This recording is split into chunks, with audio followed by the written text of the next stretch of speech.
saya Marcelina Sarinca Tahu dengan NIM 201030020 mata kuliah Psikologi Kepribadian. Langsung saja di sini saya akan membawakan materi tentang teori Alfred Adler mengenai psikologi kepribadian. Nah, di sini saya akan menjelaskan sedikit perbedaan antara teori Freud dan Adler. Nah, menurut Freud itu motivasi tindakan manusia itu terdiri dari seks dan agresi. Sedangkan menurut Adler sendiri, itu manusia itu kebanyakan dimotivasi atau dipengaruhi oleh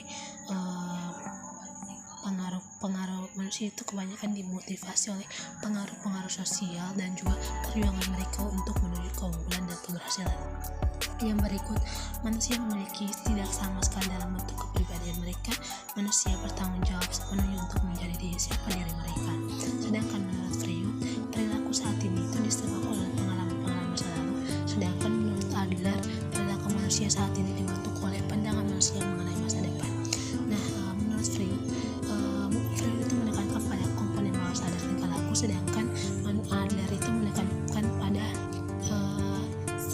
manusia yang secara psikologi biasanya menyadari apa yang sedang mereka kerjakan dan alasan mereka mengerjakannya.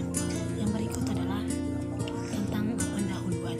Nah, bagi Adler, manusia itu dilahirkan dengan tubuh yang lemah dan rasa inferioritas atau rasa minder atau tidak percaya diri. Sedangkan dalam teorinya itu Freud membentuk beberapa adaptasi dan daftar-daftar yang mewakili pernyataan akibat psikologi seseorang. Yang pertama itu adalah perjuangan menuju keberhasilan.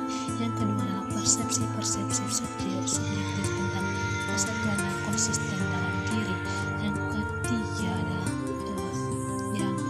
persepsi subjektif. Yang keempat, kepedulian sosial.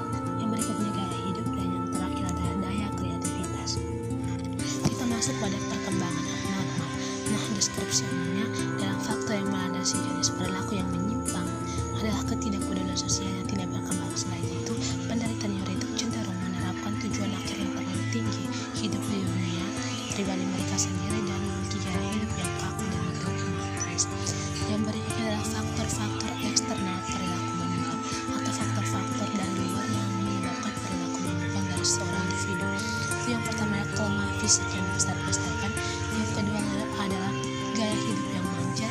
Yang ketiga adalah gaya hidup yang bertolak belakang. Nah, kecenderungan untuk melindungi diri dari faktor-faktor menyimpang tersebut itu yang pertama, yang kecenderungan itu adalah perilaku tertentu yang melindungi perasaan harga diri yang berlebihan dari penghinaan di muka publik, konsep mekanisme pertahanan ego dari Freud. Keduanya dibentuk sebagai perlindungan terhadap kecemasan, yaitu berdalih, yaitu tetap mengklaim, tetapi mengklaim bertindak demikian jika saja dia tidak memiliki kelemahan fisik, ia dapat menyelesaikan semua pekerjaan secara sempurna.